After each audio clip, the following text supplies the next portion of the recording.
नमस्कार मित्रांनो, DH mind ब्लॉगमध्ये तुमचं स्वागत आहे. मागच्या वेळेस पाहिलं की TCP/IP हे काय असतं. आता आपण पाहू की त्याचे लेयर्स कोणते कोणते असतात आणि ते काय काम करत असतात.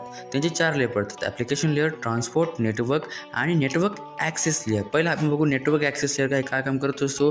की समजा हे नेटवर्क आहे, समजा हे सर्व्हर 40 सर्व्हर आहेत आणि तुमचे डिव्हाइस म्हणजे तुमचे ब्राउझर आहे. तर ब्राउझरपासून ते नेटवर्कमध्ये ते ॲक्सेस करण्याचं काम करत असतं. की त्याला ॲक्सेस आपण कसं करू ते करण्याचं काम करत असतं. नंतर इंटरनेट नेट लेयर ॲक्सेस करायचं, पण कोणत्या डिव्हाइसला तो डेटा पाठवायचा आहे, नेमकं कोणत्या डिव्हाइसला कसं पाठवायचा, कसं पाठवावं लागेल, कोणत्या ॲड्रेसवर पाठवावं लागेल, हे काम इंटरनेट नेटवर्कचं असतं. ते कसं करत असतं ते आपण पुढे पाहू. नंतर असतो ट्रान्सपोर्ट लेयर हे एक पॅकेट्समध्ये डेटा पाठवत असतो. जसं आपण मागे बघितलं की ट्रान्सपोर्ट कसा होईल. नंतर ॲप्लिकेशन लेयर हे सिक्युरिटी बघायचं काम करत असतं. आपण पुढच्या भागात भेटू. इथे थांबू. धन्यवाद.